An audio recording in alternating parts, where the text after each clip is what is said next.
Hello everyone, welcome to my channel. ಇಂದಿನ ವಿಡಿಯೋದಲ್ಲಿ FNO ಟ್ರೇಡಿಂಗ್ನ ಆಪ್ಷನ್ಸ್ ಹಾಗೂ ಫ್ಯೂಚರ್ಸ್ ಟ್ರೇಡಿಂಗ್ ಬಗ್ಗೆ ನೋಡಿದ್ವಿ. ಈ 3 ವಿಡಿಯೋಸ್ನ ವಾಚ್ ಮಾಡಿಲ್ಲ ಅಂದರೆ ಈಗಲೇ ನಮ್ಮ ಚಾನಲ್ಗೆ ಸಬ್ಸ್ಕ್ರೈಬ್ ಮಾಡಿ ಹಾಗೂ ತಪ್ಪದೆ ವಾಚ್ ಮಾಡಿ. ಈ ವಿಡಿಯೋದಲ್ಲಿ ಮ್ಯೂಚುವಲ್ ಫಂಡ್ನ ಬೇಸಿಕ್ಸ್ ಹಾಗೂ ಸ್ಕೀಮ್ಸ್ ಬಗ್ಗೆ ನೋಡೋಣ. ಈ ವಿಡಿಯೋದಲ್ಲಿ what are mutual fund, types of mutual fund in India, schemes and investment plans ಹಾಗೂ ಮ್ಯೂಚುವಲ್ ಫಂಡ್ ಕೀ ಟರ್ಮಿನಾಲಜೀಸ್ ನೋಡೋಣ. ಹಾಗೂ SIP ಕ್ಯಾಲ್ಕುಲೇಟ್ರಲ್ಲಿ ಎಷ್ಟು ವರ್ಷಕ್ಕೆ ಇನ್ವೆಸ್ಟ್ ಮಾಡಿದ್ರೆ ರಿಟರ್ನ್ಸ್ ಚೆನ್ನಾಗಿ ಸಿಗುತ್ತಂತ ನೋಡೋಣ. ಹಾಗೂ ವಿಡಿಯೋದ ಕೊನೆಯಲ್ಲಿ 3 ಬೆಸ್ಟ್ ಮ್ಯೂಚುವಲ್ ಫಂಡ್ ಸ್ಕೀಮ್ಸ್ ಬಗ್ಗೆ ತೋರಿಸಿದ್ದೀವಿ. ತಪ್ಪದೆ ಈ ವಿಡಿಯೋನ ಕೊನೆ ತನಕ ನೋಡಿ. ಮೊದಲನೇದಾಗಿ ಬೇಸಿಕ್ಸ್ ಆಫ್ ಮ್ಯೂಚುವಲ್ ಫಂಡ್ಸ್ನ ನೋಡೋಣ ಬನ್ನಿ. ಮೊದಲನೇದಾಗಿ what are mutual funds. Mutual funds ಅಂದರೆ ರಿಟೇಲ್ ಇನ್ವೆಸ್ಟರ್ಸ್ ಅಥವಾ ಪಬ್ಲಿಕ್ ಇನ್ವೆಸ್ಟರ್ಸ್ ಹತ್ರ mutual fund house, asset management company ಫಂಡ್ನ SIP ಮೂಲಕ ಅಥವಾ ಲಂಸಮ್ ಮೂಲಕ ಕಲೆಕ್ಟ್ ಮಾಡಿ ಒಬ್ಬ ಫಂಡ್ ಮ್ಯಾನೇಜರ್ನ ಇಟ್ಟು ಅದನ್ನ ಸ್ಟಾಕ್ ಮಾರ್ಕೆಟ್ನ ಇನ್ಸ್ಟ್ರೂಮೆಂಟ್ಸ್ ಆದ ಈಕ್ವಿಟಿ, ಕರೆನ್ಸಿ, ಗೋಲ್ಡ್ ಅಥವಾ ಬಾಂಡ್ಸ್ ಮೇಲೆ ಇನ್ವೆಸ್ಟ್ ಮಾಡೋದಕ್ಕೆ ಮ್ಯೂಚುವಲ್ ಫಂಡ್ ಅಂತೀವಿ. Types of mutual fund in India. ಇಂಡಿಯಾದಲ್ಲಿ ಮೊದಲನೇದಾಗಿ ಈಕ್ವಿಟಿ ಫಂಡ್ಸ್. ಈಕ್ವಿಟಿ ಫಂಡ್ಸ್ ಅಂದರೆ ಮ್ಯೂಚುವಲ್ ಫಂಡ್ ಸ್ಕೀಮ್ಸ್ ಇನ್ವೆಸ್ಟ್ ಮಾಡ್ತಾರೆ ಈಕ್ವಿಟಿ ಸ್ಟಾಕ್ಸ್ ಮೇಲೆ. ಇದು ಹೈ ರಿಟರ್ನ್ ಹಾಗೂ ಹೈ ರಿಸ್ಕ್ ಫಂಡ್ ಅಂತ ಅನ್ಬೋದು. ಇದರಲ್ಲಿ large cap fund, mid cap fund, small cap fund ಅಥವಾ ಮಲ್ಟಿ ಕ್ಯಾಪ್ ಫಂಡ್ ಅಂತೀವಿ. ಎರಡನೇದಾಗಿ ಡೆಟ್ ಫಂಡ್ಸ್.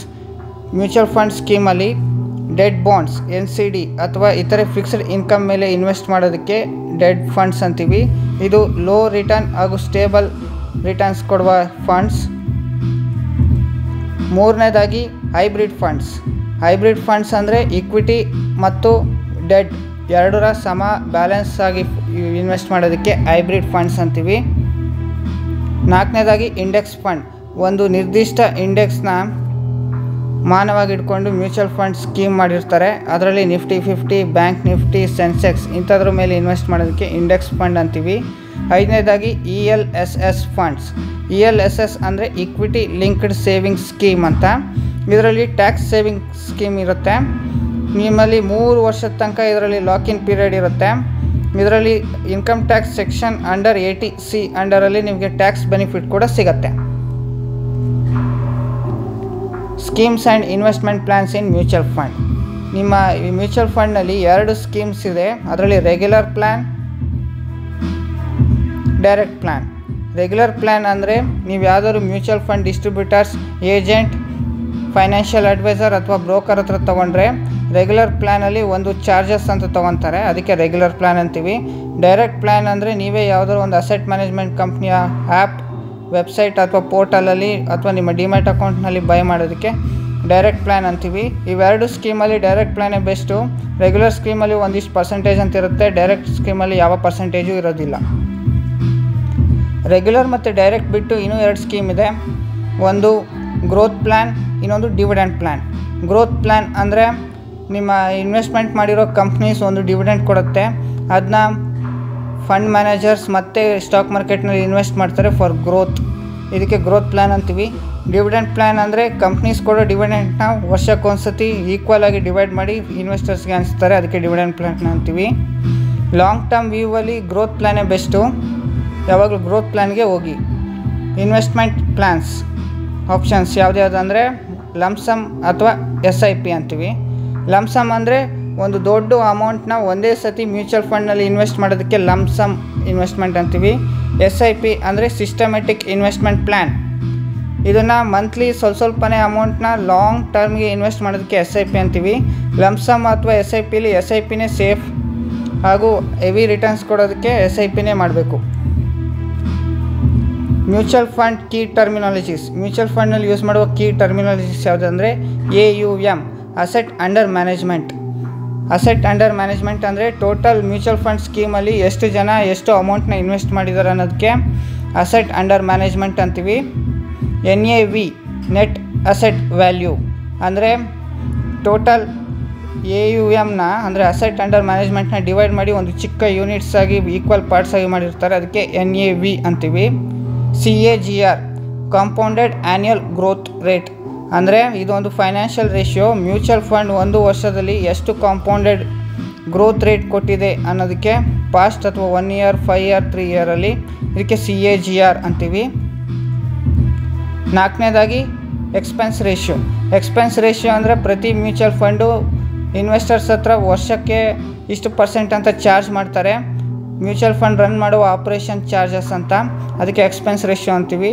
1%ಗಿಂತ ಕೆಳಗಿರುವ ಎಕ್ಸ್ಪೆನ್ಸ್ ರೇಷಿಯೋದ ಸ್ಕೀಮ್ಸ್ನ ಸೆಲೆಕ್ಟ್ ಮಾಡ್ಕೊಳ್ಳಿ.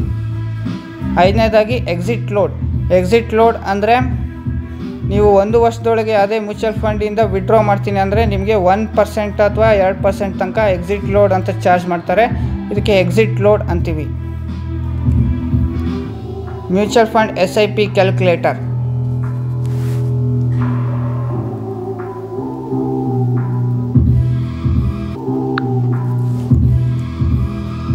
SIP ಕ್ಯಾಲ್ಕುಲೇಟರ್ ಓಪನ್ ಮಾಡಿದ್ದೀನಿ. ಇದರಲ್ಲಿ ಮೊದಲನೇದಾಗಿ ನೀವು ಅಸ್ಯೂಮ್ ಮಾಡ್ಕೊಳ್ಳಿ, ನೀವು 5,000 ರೂಪಾಯಿ SIP ಮಾಡ್ತೀನಿ ಅಂತ. ನಾನು ಮ್ಯೂಚುವಲ್ ಫಂಡ್ನ ಆ್ಯನ್ಯುವಲ್ CAGR 20% ಅಂತ ಇಟ್ಕೊಂಡಿದ್ದೀನಿ. ಅಸ್ಯೂಮ್ ಮಾಡಿ 5 ವರ್ಷದ ಟೆನ್ಯೂರ್ಗೆ ಇನ್ವೆಸ್ಟ್ ಮಾಡ್ತೀನಿ ಅಂದ್ಕೊಳ್ಳಿ. ಕ್ಯಾಲ್ಕುಲೇಟ್ ಮಾಡಿ ಕ್ಲಿಕ್ ಮಾಡ್ತೀನಿ. ನೀವು ಇನ್ವೆಸ್ಟ್ ಮಾಡುವ ಅಮೌಂಟ್ 3 ಲಕ್ಷ ಹಾಗೂ ನಿಮಗೆ ಕೊಡುವ ರಿಟರ್ನ್ 5,17,000.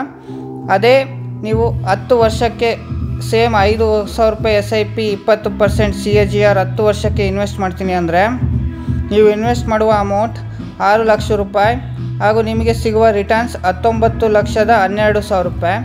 ಅದೇ ನೀವು 15 ವರ್ಷಕ್ಕೆ ಇನ್ವೆಸ್ಟ್ ಮಾಡ್ತೀನಿ ಅಂದರೆ ನಿಮ್ಮ ಇನ್ವೆಸ್ಟ್ ಮಾಡುವ ಅಮೌಂಟ್ 9 ಲಕ್ಷ ರೂಪಾಯಿ, ನಿಮಗೆ ಕೊಡುವ ರಿಟರ್ನ್ 56 ಲಕ್ಷ ರೂಪಾಯಿ. ಇದರಿಂದ ಏನು ಗೊತ್ತಾಗತ್ತೆ ಅಂದರೆ 10 ವರ್ಷಕ್ಕೆ 19 ಲಕ್ಷ, 5 ವರ್ಷಕ್ಕೆ 5 ಲಕ್ಷ, 15 ವರ್ಷಕ್ಕೆ 56 ಲಕ್ಷ. ನೀವು ಎಷ್ಟು ಲಾಂಗ್ ಟರ್ಮ್ SIP ಮಾಡ್ತೀರೋ ಅಷ್ಟು ಮ್ಯೂಚುವಲ್ ಫಂಡ್ನಲ್ಲಿ ನಿಮಗೆ ಹೈ ರಿಟರ್ನ್ಸ್ ಸಿಗುತ್ತೆ. ಹಾಗಾಗಿ ನೀವು ಯಾವುದೇ ಮ್ಯೂಚುವಲ್ ಫಂಡ್ನಲ್ಲಿ ಇನ್ವೆಸ್ಟ್ ಮಾಡಬೇಕಂದ್ರೆ ಮಿನಿಮಮ್ 5 ವರ್ಷದಿಂದ 15 ವರ್ಷದ ಹೊರೈಸನ್ ಇಟ್ಕೊಳ್ಳಿ. Finally 3 best mutual fund schemes. ಮೊದಲನೇದಾಗಿ Motilal Oswal mid cap fund. ಇದು ಒಂದು direct plan growth scheme equity mid cap fund. ಇದರ ಕರೆಂಟ್ NAV ಬಂದು 119 ರೂಪಾಯಿ. ಇದರ CAGR ಮ್ಯಾಸಿವ್ 1 ವರ್ಷಕ್ಕೆ +59% ಇದೆ. ಇದರಲ್ಲಿ ಮಿನಿಮಮ್ ಆಗಿ ನೀವು 5,000 ರೂಪಾಯಿ ಇನ್ವೆಸ್ಟ್ ಮಾಡಬೇಕು. ಅಸೆಟ್ ಅಂಡರ್ ಮ್ಯಾನೇಜ್ಮೆಂಟ್ ಈ ಸ್ಕೀಮಲ್ಲಿ ಎಷ್ಟಿದೆ ಅಂದರೆ 20,055 ಕೋಟಿ ಆಗಲೇ ಜನ ಇನ್ವೆಸ್ಟ್ ಮಾಡಿದ್ದಾರೆ ಈ ಸ್ಕೀಮಲ್ಲಿ. ಇದರ ಎಕ್ಸಿಟ್ ಲೋಡ್ ಬಂದು 1% ಹಾಗೂ ಇದರ ಎಕ್ಸ್ಪೆನ್ಸ್ ರೇಷಿಯೋ ಬಂದು 0.57%. ಎರಡನೇದಾಗಿ Nippon India large cap fund. ಇದು direct scheme growth plan equity large cap fund. ಇದರ NAV 95 ರೂಪೀಸ್.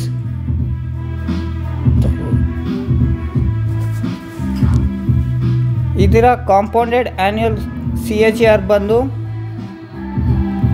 31%. ಇದರಲ್ಲಿ ಮಿನಿಮಮ್ ಆಗಿ ನೀವು 100 ರೂಪಾಯಿಯಿಂದ ಇನ್ವೆಸ್ಟ್ಮೆಂಟ್ ಸ್ಟಾರ್ಟ್ ಮಾಡ್ಬೋದು. ಇದರ ಅಸೆಟ್ ಅಂಡರ್ ಮ್ಯಾನೇಜ್ಮೆಂಟ್ ಬಂದು 34,106 ರೂಪಾಯಿ.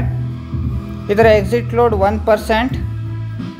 ಇದರ ಎಕ್ಸ್ಪೆನ್ಸ್ ರೇಷಿಯೋ 0.67%.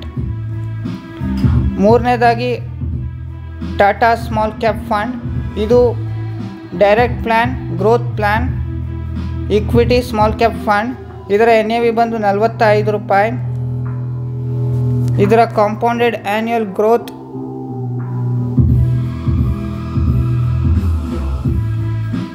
24%. ನೀವು ಇದರಲ್ಲಿ ಮಿನಿಮಮ್ ಆಗಿ 5,000 ರೂಪಾಯಿ ಇನ್ವೆಸ್ಟ್ ಮಾಡಬೇಕು. ಇದರಲ್ಲಿ ಅಸೆಟ್ ಅಂಡರ್ ಮ್ಯಾನೇಜ್ಮೆಂಟ್ ಎಷ್ಟಿದೆ ಅಂದರೆ 9,463 ಕೋಟಿ. ಇದರ ಎಕ್ಸಿಟ್ ಲೋಡ್ 1% ಹಾಗೂ ಇದರ expense ratio 0.34%. Thank you for watching this video. ಈ ವಿಡಿಯೋ ಇಷ್ಟ ಆಗಿದರೆ ನಮ್ಮ ಯೂಟ್ಯೂಬ್ ಚಾನಲ್ಗೆ ಸಬ್ಸ್ಕ್ರೈಬ್ ಮಾಡಿ, ಲೈಕ್ ಮಾಡೋದನ್ನ ಮರಿಬೇಡಿ.